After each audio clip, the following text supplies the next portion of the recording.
সম্মানিতা মা ও বোনেরা, শুক্রবারের দিন আসর নামাজ পড়ে স্বস্থানে বসে ছোট্ট একটি দুরূদ যদি পাঠ করিতে পারেন, আল্লাহ পাক আপনার মনের ৮,০০০টি আশা পূরণ করে দিবেন। আপনার ৮,০০০টি হাজত আল্লাহ তাআলা গায়বী খাজানা থেকে পূরণ করে দিবেন। ৮,০০০টি রহমত আল্লাহ তাআলা আপনার উপরে নাজিল করিবেন। শুধু তাই নয়, আল্লাহ তাআলা ৮,০০০টি বড় বড় বিপদ থেকে, বালা মুসিবত থেকে আপনাকে হেফাজত করিবেন। আপনার ঘর বাড়ি, সম্পদ সম্পত্তি, সন্তান সন্ততিকে হেফাজত করিবেন। এতেই শেষ নয়, ৮,০০০টি গুনাহ মাফ করে দিবেন। আপনার যে গুনাহ রয়েছে সে গুনাহ থেকে ৮,০০০টি গুনাহকে আল্লাহ তাআলা মোচন করে দিবেন। আল্লাহ তাআলা ৮,০০০টি নেক আপনার আমল নামায় জমা করে দিবেন। সুবহানাল্লাহ। সম্মানিত মা ও বোনেরা, অত্যন্ত ফজিলতপূর্ণ এই ছোট্ট দুরূদটি আপনারা যদি সঠিক নিয়মে পাঠ করিতে পারেন, আল্লাহ পাক রব্বুল আলামিন অবশ্যই আপনার মনের সকল আশাকে পূরণ করে দিবেন। ৮,০০০টি আশাকে কমপক্ষে আল্লাহ তাআলা পূরণ করে দিবেনই দিবেন ইনশাআল্লাহ।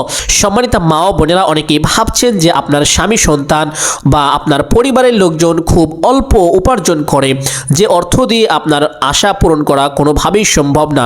আপনার স্বপ্ন অনেক বড় বড়, কিন্তু আপনার পরিবারের লোক যারা অর্থ উপার্জন করে তারা খুব সীমিত অর্থ উপার্জন করে। ছোট একটি ব্যবসা করে, হয়তোবা ছোটোখাটো একটি চাকরি করে। যে সকল অর্থ তারা উপার্জন করে, এই অর্থ দিয়ে আপনার স্বপ্ন কোনোভাবেই পূরণ হবে না বা হচ্ছে না। আপনারা যদি এই ছোট্ট আমলটি করিতে পারেন, আল্লাহ পাক অবশ্যই আপনার আশাকে পূরণ করবেন, আপনার সকল হাজতকে পূরণ করবেন ইনশাআল্লাহ। আপনাদের বোঝানোর জন্য ছোট্ট একটি ঘটনা বলবো। টাঙ্গাইল জেলা আপনারা প্রত্যেকেই চিনেন বা নাম শুনেছেন। টাঙ্গাইল জেলার একটা থানা আছে, এলেঙ্গা থানা বলে। এই থানার মধ্যে একটি ব্যক্তি ছিল যিনি ভ্যান গাড়ি করে সবজি বিক্রি করত।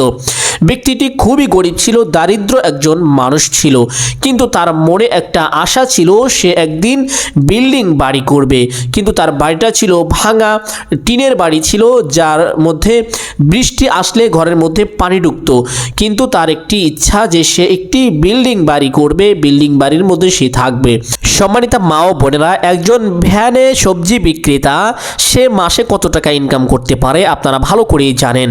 দিনে সর্বোচ্চ তার ১ থেকে ২,০০০ টাকা লাভ হতে পারে, তাও হয় না। কোনো দিন ২০০, ৩০০, ৪০০, ৫০০ টাকা এরকম ইনকাম করে। মাস গেলে দেখা যায় ৩০, ৪০, সর্বোচ্চ গেলে ৫০, ৬০,০০০ টাকা ইনকাম হতে পারে, নাও হতে পারে। কিন্তু তার মনের একটা আশা, সে একটা বিল্ডিং বাড়ি করবে। সম্মানিত মা ও বোনেরা, সে ব্যক্তি একটা আমল করিত। তিনি ফজরের আজান হওয়ার সাথে সাথে ঘুম থেকে উঠে অজু করে পাক ও পবিত্রতা অর্জন করে তিনি ভ্যান নিয়ে বের হয়ে যেতেন। যাওয়ার পথে একটি মসজিদ ছিল, সেই মসজিদে ব্যক্তিটি ফজরের নামাজ আদায় করত। ভ্যানটি বাহিরে রেখে দিয়ে ফজরের নামাজটা পরিপূর্ণভাবে আদায় করতেন, তাসবিহ তাহলিল পাঠ করিতেন। অতঃপর তিনি ভ্যান নিয়ে তার কাজের উদ্দেশ্যে চলে যেতেন, তার ব্যবসার উদ্দেশ্যে সবজি কেনার জন্য চলে যেতেন। সম্মানিত মা ও বোনেরা, প্রত্যেক দিন এভাবেই তিনি যান। যখন ফজরের আজান হয়, আজান হওয়ার সঙ্গে সঙ্গে ঘুম থেকে উঠে তিনি তার ভ্যান গাড়ি নিয়ে বের হয়ে যান কাজের উদ্দেশ্যে। যাওয়ার পথে নামাজটি আদায় করে নেন। অতঃপর তিনি প্রত্যেক দিনের মতোই একদিন যাচ্ছিলেন, হঠাৎ করে তার সামনে একটা মহিলা, বৃদ্ধা মহিলা, সাদা কাপড় পরিহিতা একজন মহিলা তার সঙ্গে দেখা হয়ে গেল। তিনি প্রত্যেক দিন বাড়ি থেকে যাওয়ার সময় ৫ টাকা করে নিয়ে যেতেন, আর এই ৫ টাকা করে নিয়ে নাস্তা করতেন। ৫ টাকা দিয়ে সকালে নাস্তা করতেন। তো ইতিমধ্যে সেই দিন একটা মহিলা, সাদা কাপড় পরিহিতা, বৃদ্ধা বয়স্কা একটা মহিলা তার সামনে পড়ে গেল। তাকে বলল যে আমাকে কিছু সাহায্য করো, আমি অনেক দিন ধরে ক্ষুধার্ত, আমি খেতে পারছি না, আমাকে কিছু টাকা দাও, আমি খাবো। তখন তিনি বললেন যে, বৃদ্ধাকে বললেন যে মা, আমার কাছে ৫টি টাকা আছে। যখন বৃদ্ধা মহিলা বলল যে আমি অনেক দিন ধরে ক্ষুধার্ত, আমি খাই না, আমার কাছে টাকা পয়সা নাই, আমাকে ৫ টাকাই দিয়ে দাও। তখন ওই ব্যক্তিটি ৫ টাকা ওই বৃদ্ধা মহিলাকে দান করে দিলেন। ওই বৃদ্ধা মহিলা ৫ টাকা নেওয়ার পরে ওই ভ্যান চালিত যে ব্যক্তিটা ভ্যানে করে সবজি বিক্রি করে, সেই সবজি বিক্রেতাকে বললেন যে তোমার মনে কি আশা, তুমি কি চাও? তখন ভ্যানে সবজি বিক্রেতা বলছে, মা তুমি তো গরিব, তুমি নিজেই আমার কাছ থেকে সাহায্য চাইলে, তাহলে তুমি তুমি আমাকে কি দান করিবে, কি দিবে, তোমার কাছে বলে কি লাভ, যা কখনোই পূরণ হবে না সে আশা বলেই বা কি লাভ। তিনি তার আশাগুলো বলতে চাচ্ছিলেন না। এক পর্যায়ে বৃদ্ধা মহিলাটি খুব বেশি জোরাজুরি করতে লাগলো। ওই সবজি বিক্রেতা বলে ফেললেন যে আমার একটা ইচ্ছা, আমার একটা আশা, একটা স্বপ্ন, আমি একটা বিল্ডিং বাড়ি করব। কারণ আমার ভাঙা ঘরের মধ্যে বৃষ্টি আসলে বৃষ্টি পড়ে, আমার মা থাকে ওই ঘরের মধ্যে, যার কারণে আমার মায়ের ঘুম হয় না, মায়ের কষ্ট হয়। এই জন্য আমার মনে বড় একটি আশা, আমি একটা বিল্ডিং বাড়ি করব। তখন ওই বৃদ্ধা মহিলা আল্লাহর কাছে দুহাত তুলে দোয়া করে দিলেন, হে আল্লাহ, তুমি তার মনের আশাকে পূরণ করে দাও। অতঃপর সেই ব্যক্তি পরের দিন যখন কাজের উদ্দেশ্যে বের হলেন, তার বরকত আসা শুরু হয়ে গেল। সুবহানাল্লাহ। তখন তিনি প্রতিদিনের মতো সবজি কেনার জন্য চলে গেলেন সবজির বাজারে। এক ভ্যান সবজি কিনলেন। অল্প সময়ের মধ্যে দ্বিগুণ লাভে তার সমস্ত সবজি বিক্রি হয়ে গেল। অতঃপর পরের দিন এভাবে চলতে লাগলেন। চলতে চলতে এক পর্যায়ে তার অনেক লাভ হলো। যা টাকা দিয়ে সে সবজি কিনে তার থেকে বেশি টাকা তার লাভ হয়ে যায়। দ্বিগুণ, তিনগুণ, চারগুণ এভাবে তার লাভ হতে লাগলো। অতঃপর কয়েকদিনের মধ্যে সে আরেকটি ভ্যান কিনে ফেললো। দুইটি ভ্যানে করে সে সবজি নিয়ে যায় বাজারে। এভাবে চলতে চলতে এক পর্যায়ে তার দুটি ভ্যানেও হচ্ছিল না। তখন তিনি তার যে অর্থ উপার্জন করেছিলেন লাভের একটি অংশ দিয়ে তিনি একটি পিকআপ কিনলেন। পিকআপ কিনে পিকআপে করে করে তার সেই সবজিগুলো বাজারজাত করতেন, বাজারে নিতেন, কারণ বাজারে নিয়ে যেতেন, ওখানে তিনি সবজিগুলো দিতেন। অতঃপর এভাবে পিকআপেও হয় না, অতঃপর আরেকটি পিকআপ কিনলো। এভাবে চলতে চলতে ট্রাক কিনলো, বড় বড় ট্রাক কিনে সে সবজিগুলো নিয়ে বাজারের মধ্যে পৌঁছে দিত। এইভাবে তার লাভ হতে লাগলো, তার বরকত আসা শুরু হয়ে গেল। সে একসময় অত্যন্ত দারিদ্র ছিল, এতটাই গরিব ছিল যে তার ঘরের মধ্যে বৃষ্টি আসলে পানি পড়তো, সে ঘুমাতে পারতো না। এতটাই দারিদ্র ছিল যে তার নুন আনতে পান্তা ফোড়ায় সে ভ্যান গাড়ি করে সবজি বিক্রি করত। সম্মানিত মা ও বোনেরা, আল্লাহ পাক সেই সবজি বিক্রেতাকে, সেই ভাঙা ঘরওয়ালা ব্যক্তিকে টাঙ্গাইল জেলার সবচাইতে দামি বাড়ি করার তৌফিক আল্লাহ তাআলা তাকে দান করেছেন। বিদেশি দামি দামি টাইলস দিয়ে তাকে বাড়ি ঘর করার তৌফিক আল্লাহ তাআলা দান করেছেন। আপনারা যদি এই সমস্ত আমল করিতে পারেন, আল্লাহ আপনাকেও দান করে দিবেন। আপনার মনের আশা যত বড়ই হোক না কেন, আল্লাহ তাআলার কাছে তা খুবই সীমিত, খুবই সামান্য। আল্লাহ তাআলার কাছে এটা কোনো ব্যাপার না। আপনি যদি সঠিক নিয়মে আজকের এই ছোট্ট আমলটি করিতে পারেন, আল্লাহ পাক আপনার মনের ৮,০০০টি আশাকে পূরণ করে দিবেন ইনশাআল্লাহ। শুধু তাই নয়, ৮,০০০টি গুনাহকে মোচন করবেন, ৮,০০০টি নেক দান করিবেন, ৮,০০০টি বড় বড় বিপদ বালা থেকে আল্লাহ তাআলা আপনাকে হেফাজত করিবেন। সম্মানিত মা ও বোনেরা, প্রত্যেকেই ধ্যান খেয়াল ও মনোযোগের সাথে আলোচনাটি শুনবেন ইনশাআল্লাহ। আমলটি শিক্ষা করবেন। অত্যন্ত সহজ একটি আমল, ছোট্ট একটি দুরূদ পাঠ করতে হবে। প্রথমে আসর নামাজ। অনেক মা ও বোনেরা আমার কাছে অনেক প্রশ্ন নিয়ে এসেছেন আসরের নামাজ বা বিভিন্ন নামাজ সম্বন্ধে। সানা কিভাবে পাঠ করতে হয়, সানা নিয়ে আপনাদের মধ্যে বিভিন্ন তর্ক বিতর্ক ঝামেলা রয়েছে, ভুল রয়েছে। সানা নিয়ে, দুরুদ নিয়ে, দোয়ায়ে মাসুরা নিয়ে, দোয়ায়ে কুনুত নিয়ে বিভিন্ন ঝামেলা রয়েছে। যেহেতু আসরের নামাজ, এই নামাজের মধ্যে কয়েকটি ঝামেলা আপনাদের মধ্যে রয়েছে, কয়েকটি ভুল রয়েছে। এই জন্য আমি আসরের নামাজটি যেন সহিশুদ্ধভাবে আপনারা পড়তে পারেন, সেই জন্য আমি আসরের নামাজটি আপনাদেরকে একটু শিখিয়ে দিব। কোথায় আপনারা ভুলগুলো করেন, সেই ভুলগুলো আপনাদেরকে শুধরিয়ে দিব। আপনারা ধৈর্য সহকারে শিখবেন ইনশাআল্লাহ, বিষয়গুলো জেনে নেবেন। যদি জেনে নেন তাহলে আশা করি পরিপূর্ণ আপনাদের আসরের নামাজটা আদায় হয়ে যাবে। অতঃপর যদি আমলটি করিতে পারেন, আল্লাহ অবশ্যই আপনার আমলকে কবুল করে নেবেন, আপনার দুরূদকে কবুল করে নেবেন, আপনার মনের হাজতকে পূরণ করবেন। সম্মানিত মা ও বোনেরা, আপনারা আসরের নামাজ যখন আদায় করতে যান, প্রথমে যে ভুলটি করেন, সানার মধ্যে একটি ভুল করে ফেলেন। সানা পাঠ করার সময় অনেকেই একটা ভুল করেন, সেই ভুলটা হলো সুবহানাকা আল্লাহুম্মা, এভাবে পাঠ করে থাকেন। সম্মানিত মা ও বোনেরা, এখানে একটি বিষয় লক্ষ্য করবেন, যদি মিলিয়ে পড়েন তাহলে সুবহানাকা আল্লাহুম্মা পড়বেন, আর যদি ভেঙে ভেঙে পড়েন তাহলে সুবহানাকা আল্লাহুম্মা পড়বেন, কোনো সমস্যা নেই। অনেক দিনই মা ও বোনেরা এই ছোট্ট বিষয়টি নিয়ে সন্দেহাতীত নামাজ আদায় করেন। নামাজের মধ্যে সন্দেহ হলে সেই নামাজ পরিপূর্ণ হয় না, আর সেই নামাজ দ্বারা আল্লাহর নৈকট্য অর্জন করা সম্ভব নয়। অতএব আপনাদের নামাজকে পরিশুদ্ধ করার জন্য, আপনাদের সন্দেহা দূর করার জন্য আমি আসরের নামাজটি আপনাদেরকে পরিপূর্ণভাবে সহিশুদ্ধ করে আদায় করে দেখিয়ে দেব। আপনারা এভাবে নামাজটিকে আদায় করে নেবেন ইনশাআল্লাহ। আসরের নামাজ যখন আদায় করিবেন প্রথমে আপনারা কিবলামুখী হয়ে দাঁড়াবেন। পাক ও পবিত্রতা অর্জন করা অবশ্যই পাক ও পবিত্রতা অর্জন করতে হবে, ওযু করতে হবে। অতঃপর মুসল্লার উপরে দাঁড়িয়ে কিবলামুখী হয়ে দাঁড়াবেন। দাঁড়িয়ে নিয়ত করিবেন। নিয়ত নিয়েও অনেক মা ও বোন অনেক বিতর্কের মধ্যে আছেন। আমি আপনাদেরকে আজ নিয়তটিও পরিশুদ্ধ করে দিব। নিয়ত করা ফরজ, অবশ্যই নিয়তটি পরিশুদ্ধ করেই করতে হবে। নিয়তটি এভাবে করিবেন যে আমি কিবলামুখী হয়ে আসরের 4 রাকাত ফরজ নামাজ আদায় করিতেছি। ভালো করে শুনে রাখবেন, সহজ নিয়ত। আমি কিবলামুখী হয়ে আসরের 4 রাকাত ফরজ নামাজ আদায় করিতেছি। নিয়ত করা শেষ হলে হাত দুটিকে উঠিয়ে আল্লাহু আকবার বলে হাত দুটিকে বেঁধে ফেলবেন। বাঁধার পরে ছোট্ট সানা সহি শুদ্ধ করে পাঠ করিবেন, সুবহানাকা আল্লাহুম্মা ওয়া বিহামদিকা ওয়া তাবারাকা ইসমুকা ওয়া তাআলা জাদ্দুকা ওয়া লা ইলাহা গায়রুক। অথবা আউযু বিল্লাহ এবং বিসমিল্লাহ পাঠ করিবেন এভাবে, আউযু বিল্লাহি মিনাশ শাইতানির রাজীম, বিসমিল্লাহির রহমানির রহিম। অথবা সূরাতুল ফাতিহা পাঠ করিবেন সহি শুদ্ধ করে, আলহামদুলিল্লাহি রাব্বিল আলামিন, আর রহমানির রহিম, মালিকি ইয়াউমিদ্দিন, ইয়াকা না'বুদু ওয়া ইয়াকা নাস্তাঈন, ইহদিনাস সিরাতাল মুস্তাকিম, সিরাতাল লাযীনা আন'আমতা আলাইহিম গায়রিল মাগদুবি আলাইহিম ওয়ালাদ-দাল্লিন। সূরাতুল ফাতিহা পাঠ করার পরে আমিন বলবেন, আমিন। আমিন বলার পরে বিসমিল্লাহ পাঠ করিবেন, বিসমিল্লাহির রহমানির রহিম। অথবা পবিত্র কুরআনুল কারীমের ছোট্ট একটি সূরা পাঠ করিবেন, যে কোনো একটি সূরা বা একটি আয়াত পাঠ করিবেন। এখানেও আপনাদের একটি বিতর্ক রয়েছে, একটি সন্দেহা রয়েছে। সেই সন্দেহাটা হলো, আপনারা অনেকেই বলে থাকেন, আমার কাছে অনেক দিনই মা ও বোন এসেছেন যে এই বিষয়টি নিয়ে, যে কুল হুয়াল্লাহ সূরা নাকি 3 বার পাঠ করতে হয়। সম্মানিত মা ও বোনেরা, এই বিষয়টি ভুল, এই বিষয়টি কখনোই সঠিক নয়।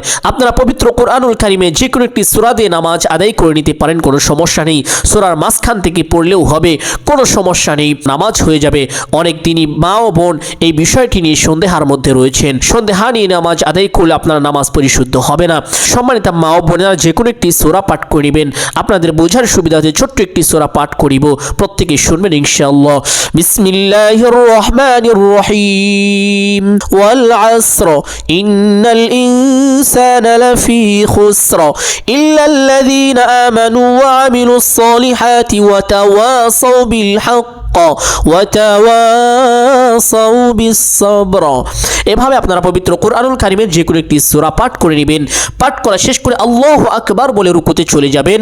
রুকুতে গিয়ে রুকুর তাসবিহ আদায় করিবেন, সুবহানা রাব্বিয়াল আযীম। 3 বার 5 বার অথবা 7 বার এই ছোট্ট তাসবিহটি আদায় করিবেন। আদায় করা শেষ করে সামি আল্লাহু লিমান হামিদাহ বলে সোজা হয়ে দাঁড়িয়ে যাবেন। এখানেও আপনাদের একটি সন্দেহা রয়েছে, সামি আল্লাহু লিমান হামিদা রব্বানা লাকাল হামদ একসাথে বলে দাঁড়িয়ে যাবেন নাকি শুধু সামি আল্লাহু লিমান হামিদা বলে দাঁড়িয়ে যাবেন। আপনাদেরকে বলে রাখি, আপনি উঠা থেকে শুরু করে উঠা শেষ পর্যন্ত, অর্থাৎ আপনি রুকু থেকে উঠা শুরু করে আপনি পরিপূর্ণ দাঁড়ানো আগ পর্যন্ত শুধু সামি আল্লাহু লিমান হামিদা বলবেন। অথবা পরিপূর্ণ হয়ে যখন দাঁড়িয়ে যাবেন তখন আপনি রব্বানা লাকাল হামদ পাঠ করিবেন অথবা দোয়া পাঠ করিবেন, হামদান কাসীরান তাইয়িবান মুবারাকান ফি। আশা করি বিষয়টি আপনারা স্পষ্ট হতে পেরেছেন। অথবা আপনারা দোয়াটি পাঠ করবেন যদি পারেন, আর না পারলে পাঠ করতে হবে না। আল্লাহু আকবার বলে সেজদায় চলে যাবেন। সেজদায় গিয়ে সেজদার তাসবিহ পাঠ করিবেন 3 বার 5 বার অথবা 7 বার, সুবহানা রাব্বিয়াল আ'লা। এই ছোট্ট তাসবিহটি 3 বার 5 বার অথবা 7 বার পাঠ করিবেন। পাঠ করা শেষ করে আল্লাহু আকবার বলে সোজা হয়ে বসে পড়বেন। বসে 2 সেজদার মাঝখানে ছোট্ট দোয়া রয়েছে, আল্লাহুম্মা গফিরলি ওয়ারহামনি ওয়াহদিনি ওয়ারযুকনি। ছোট্ট দোয়াটি যদি পারেন পাঠ করিবেন, না পারলে কোনো সমস্যা নেই, পাঠ করতে হবে না। অল্প একটি সময় অপেক্ষা করবেন। আপনাদেরকে একটা বিষয় বলে রাখি যে সোজা হয়ে বসতে হবে, 2 সেজদার মাঝখানে সোজা হয়ে বসা আবশ্যক, সোজা হয়ে বসতে হবে। বসে অল্প একটি সময় অপেক্ষা করে আল্লাহু আকবার বলে আরেকটি সেজদায় চলে যাবেন। সেজদায় গিয়ে সেজদার তাসবিহ আদায় করিবেন 3 বার 5 বার অথবা 7 বার, সুবহানা রাব্বিয়াল আ'লা। পাঠ করা শেষ করে আল্লাহু আকবার বলে সোজা হয়ে দাঁড়িয়ে যাবেন। দাঁড়িয়ে হাত দুটিকে বেঁধে ফেলবেন। বাঁধার পরে বিসমিল্লাহ পাঠ করিবেন, বিসমিল্লাহির রহমানির রহিম, অথবা সূরাতুল ফাতিহা পাঠ করিবেন, সই শুদ্ধ করে পাঠ করিবেন। আলহামদুলিল্লাহি রাব্বিল আলামিন আর রহমানির রহিম মালিকি ইয়াউমিদ্দিন ইয়াকা না'বুদু ওয়া ইয়াকা নাস্তাঈন ইহদিনাস সিরাতাল মুস্তাকিম সিরাতাল লাযীনা আন'আমতা আলাইহিম গায়রিল মাগদুবি আলাইহিম ওয়ালাদ-দাল্লিন। সূরাতুল ফাতিহা পাঠ করা শেষ করে আমিন বলবেন, আমিন। অথবা বিসমিল্লাহ পাঠ করিবেন, বিসমিল্লাহির রহমানির রহিম। অথবা একটি সূরা পাঠ করিবেন, পবিত্র কোরআনুল কারীমের যে কোনো একটি সূরা পাঠ করে নেবেন। আমি আপনাদের বোঝার সুবিধার্থে ছোট্ট একটি সূরা পাঠ করে শোনাচ্ছি। বিসমিল্লাহির রহমানির রহিম ইন্না আ'তাইনাকাল কাউসার ফাসাল্লি লিরাব্বিকা ওয়ানহার ইন্না শানিআকা হুয়াল আবতার। এই ছোট্ট সূরাটিও আপনারা পাঠ করতে পারেন বা পবিত্র কোরআনুল কারীমের যে কোনো একটি সূরা পাঠ করে নেবেন, কোনো সমস্যা নেই, ইনশাআল্লাহ হয়ে যাবে। পাঠ করা শেষ করে আল্লাহু আকবার বলে রুকুতে চলে যাবেন। রুকুতে গিয়ে রুকুর তাসবিহ পাঠ করিবেন, সুবহানা রাব্বিয়াল আযীম 3 বার 5 বার অথবা 7 বার তাসবিহটি পাঠ করিবেন। পাঠ করা শেষ করে সামি আল্লাহু লিমান হামিদা বলে দাঁড়িয়ে যাবেন, অথবা রব্বানা লাকাল হামদ হামদান কাসীরান তাইয়িবান মুবারাকান ফি। চাইলে পাঠ করিবেন, না চাইলে না পাঠ করিবেন, কোনো সমস্যা নেই। অথবা আল্লাহু আকবার বলে সেজদায় চলে যাবেন। সেজদায় গিয়ে সেজদার তাসবিহ পাঠ করিবেন, সুবহানা রাব্বিয়াল আ'লা 3 বার 5 বার অথবা 7 বার ছোট্ট তাসবিহটি পাঠ করে নেবেন সই শুদ্ধ করে। পাঠ করা শেষ করে আল্লাহু আকবার বলে সোজা হয়ে বসে পড়বেন। বসে দুই সেজদার মাঝখানে ছোট্ট দোয়া রয়েছে, আল্লাহুম্মা গফিরলি ওয়ারহামনি ওয়াহদিনি ওয়ারযুকনি। ছোট্ট দোয়াটি চাইলে পাঠ করবেন, না চাইলে না পাঠ করবেন, কোনো সমস্যা নেই। অথবা আল্লাহু আকবার বলে সেজদায় চলে যাবেন। সেজদায় গিয়ে সেজদার তাসবিহ পাঠ করিবেন, সুবহানা রাব্বিয়াল আ'লা 3 বার 5 বার অথবা 7 বার পাঠ করা শেষ করে আল্লাহু আকবার বলে সোজা হয়ে বসে পড়বেন। বসে প্রথমে তাশাহুদ অথবা দুরূদ শরীফ অথবা দোয়া মাসুরা সই শুদ্ধ করে পাঠ করিবেন। একবার পাঠ করে শোনাবো, প্রত্যেকেই শুনে যাবেন ইনশাআল্লাহ। আত-তাহিয়াতু লিল্লাহি ওয়াস-সালাওয়াতু ওয়াত-তাইয়্যিবাত আসসালামু আলাইকা আইয়ুহান নাবিয়্যু ওয়া রাহমাতুল্লাহি ওয়া বারাকাতুহু আসসালামু আলাইনা ওয়া আলা ইবাদিল্লাহিস সালিহিন আশহাদু আল লা ইলাহা ইল্লাল্লাহ ওয়া আশহাদু আন্না মুহাম্মাদান আবদুহু ওয়া রাসূলুহু। তাশাহুদের মধ্যে আপনারা অনেক মা ও বোন রয়েছেন যারা ভুল করেন, ছোট্ট একটি ভুল করে থাকেন। সেই ভুলটি হলো আত-তাহিয়াতু এইভাবে পাঠ করেন। আত্মার মধ্যে টান হবে না, টান ছাড়া পাঠ করতে হবে। আত-তাহিয়াতু এভাবে সই শুদ্ধ করে পাঠ করিবেন। অথবা দুরূদ শরীফ, আল্লাহুম্মা সাল্লি আলা মুহাম্মাদিন ওয়া আলা আলি মুহাম্মাদ কামা সাল্লাইতা আলা ইব্রাহিম ওয়া আলা আলি ইব্রাহিম ইন্নাকা হামিদুম মাজিদ। দুরূদ শরীফটি সই শুদ্ধ করে পাঠ করিবেন। অথবা দুআয়ে মাসুরা, আল্লাহুম্মা ইন্নী যালামতু নাফসি, ইন্নির মধ্যে টান দিবেন, আল্লাহুম্মা ইন্নী যালামতু নাফসি যুলমান কাসীরা ওয়া লা ইয়াগফিরুয যুনুবা ইল্লা আনতা ফাগফিরলি মাগফিরাতাম মিন ইনদিকা ওয়ারহামনি ইন্নাকা আনতাল গফুরুর রহিম। অতঃপর নামাজটি শেষ করবেন, সালাম ফেরাবেন ডান দিকে প্রথমে অথবা বাম দিকে, এভাবে আসসালামু আলাইকুম ওয়া রাহমাতুল্লাহ। মা ও বোন এখানে একটি বিষয় লক্ষ্য রাখবেন, সেই বিষয়টি হলো যখন আসসালামু আলাইকুম কুম পর্যন্ত বলবেন তখন আপনার মুখটি স্বাভাবিকভাবেই থাকবে, নড়বে না কোনো দিকে। এভাবে আসসালামু আলাইকুম অথবা ওয়া রাহমাতুল্লাহ থেকে মুখটি আপনার এভাবে ফিরবে, আসসালামু আলাইকুম ওয়া রাহমাতুল্লাহ।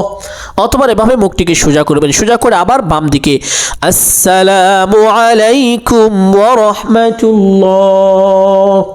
এভাবে আসর নামাজটিকে সই শুদ্ধ করে আদায় করে নেবেন। আদায় করা শেষ করে সেই স্থানে বসবেন। বসে প্রথমে আপনারা তাসবিহ তাহলিল, আপনার প্রত্যেক নামাজে যে সকল তাসবিহ তাহলিল পাঠ করে থাকেন, যেমন নামাজ শেষ করে দুরূদ পাঠ করতে হয়, আপনি চাইলে যে কোনো একটি দুরূদ পাঠ করে নেবেন। সবচাইতে উত্তম দুরূদ দুরূদ ইব্রাহিম পাঠ করে নেবেন। অতঃপর তাসবিহ তাহলিল পাঠ করিবেন, আস্তাগফিরুল্লাহ 33 বার, আলহামদুলিল্লাহ, সুবহানাল্লাহ, আল্লাহু আকবার, আশহাদু আল্লা ইলাহা ইল্লাল্লাহ ওয়াহদাহু লা শারীকা লাহ। এই সমস্ত তাসবিহ তাহলিল আপনারা নামাজের পরে পাঠ করে নেবেন। বিশেষ করে মা ও বোনদেরকে নামাজের পরে ছোট্ট একটি আমলের কথা বলে যাই। প্রত্যেক 5 ওয়াক্ত নামাজের পরে আয়াতুল কুরসিটা পাঠ করার চেষ্টা করবেন। আয়াতুল কুরসি যে ব্যক্তি পাঠ করিবে সে মৃত্যুর সঙ্গে সঙ্গে আল্লাহ তাআলা তাকে জান্নাত দান করিবেন। নবী করিম সাল্লাল্লাহু আলাইহি ওয়াসাল্লাম হাদিসে ফরমান, যে ব্যক্তি আয়াতুল কুরসি পাঠ করে সেই ব্যক্তি এবং জান্নাতের মাঝে শুধুমাত্র পর্দা হলো তার মৃত্যু হওয়ার সঙ্গে সঙ্গে সে জান্নাতে চলে যাবে। এছাড়াও অনেক ফজিলত রয়েছে আয়াতুল কুরসি। আয়াতুল কুরসি নিয়মিত পাঠ করলে জিন শয়তান আপনাকে কোনো আক্রমণ করতে পারবে না, আপনার কোনো ক্ষয়ক্ষতি করতে পারবে না। আয়াতুল কুরসি পাঠ করলে আপনার সমস্ত সয় সম্পত্তি আল্লাহ তাআলা নিজ কুদরতি হাতে হেফাজত করবেন, তার কোনো ক্ষয়ক্ষতি হবে না। সম্মানিত মা ও বোনেরা, সম্মানিত ভাই ও বাবারা, প্রত্যেকেই এই ছোট্ট আমলটি আয়াতুল কুরসির আমলটি করার চেষ্টা করবেন। একবার এই দামি আয়াতটি পাঠ করে শোনাবো, প্রত্যেকেই শুনবেন। অত্যন্ত ফজিলতপূর্ণ একটি ছোট্ট আয়াত। বিসমিল্লাহির রহমানির রহিম। আল্লাহু লা ইলাহা ইল্লা হুয়াল হাইয়ুল কাইয়্যুম লা তাখুযুহু সিনাতুন ওয়া লা নাওম লাহু মা ফিস সামাওয়াতি ওয়া মা ফিল আরদ من ذا الذي يشفع عنده إلا بإذنه يعلم ما بين أيديهم وما خلفهم ولا يحيطون بشيء من علمه إلا بما شاء وسع كرسيه السماوات والأرض ولا يؤوده حفظهما وهو العلي العظيم। আরেকটি ছোট্ট আমল শিখিয়ে দেই। আয়াতুল কুরসি পাঠ করার পরে এইভাবে হাত দুটিকে রাখবেন, রেখে ফু দিবেন। ফু দিয়ে আপনার শরীরকে এইভাবে পরিপূর্ণ পুরা শরীর মুছে দিবেন।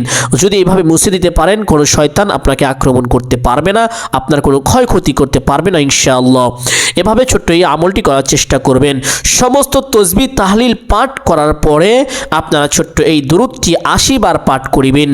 আল্লাহুম্মা সাল্লি আলা মুহাম্মাদিন নাবিয়িল উম্মি ওয়া আলা আলিহি ওয়া সাল্লিম তাসলিমা। এই ছোট্ট দুরূদটি 80 বার পাঠ করিলে আল্লাহ পাক রব্বুল আলামিন আপনার উপরে 8000টি রহমত নাজিল করবেন, 8000টি বড় বড় বিপদ থেকে হেফাজত করবেন, 8000টি মনের আশা পূরণ করবেন, 8000টি গুনাহকে ক্ষমা করে দিবেন, 8000টি নেক আপনার আমল নামায় যোগ করে দিবেন।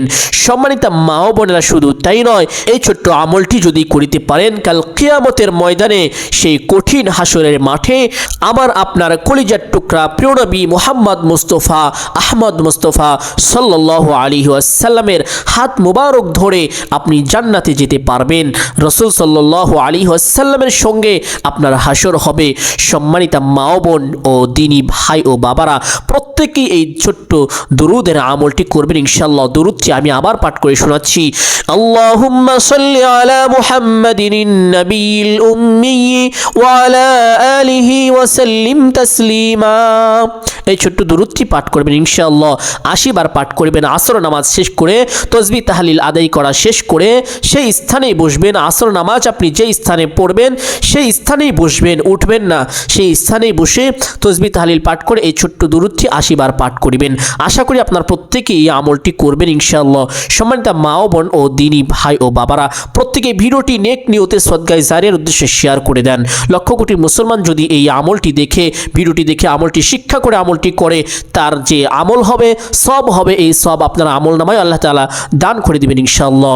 কিয়ামত পর্যন্ত ভিডিওটি যতদিন পর্যন্ত মানুষ দেখবে, আমল করবে, ততদিন পর্যন্ত আপনার আমল নামায় সব আসতেই থাকবে, আসতেই থাকবে। প্রত্যেকেই নেক উদ্দেশ্যে সদকায়ে জারিয়ার নিয়তে ভিডিওটি শেয়ার করে দেন।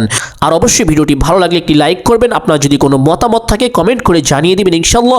পরবর্তীতে আপনারা কোন ভিডিও পেতে চান, কোন আমল বিষয়ে জানতে চান, জানিয়ে দেওয়ার চেষ্টা করবেন। যদি আপনি এই চ্যানেলের নতুন দর্শক হয়ে থাকেন তাহলে চ্যানেলটি সাবস্ক্রাইব করবেন। আপনার কাছে এতটুকু অনুরোধ রইল যেন আপনি পরবর্তী ভিডিওটি আপনার কাছে পৌঁছে যায় খুব সহজে। সম্মানিত দিনী ভাই ও বোনেরা, প্রত্যেকেই দোয়া করবেন, ভালো থাকবেন, সুস্থ থাকবেন। আল্লাহ তাআলা প্রত্যেকের মনের আশাকে কবুল করুন, প্রত্যেকের হাজতকে পূরণ করুন। আমিন। আসসালামু আলাইকুম ওয়া রাহমাতুল্লাহি ওয়া বারাকাতুহু।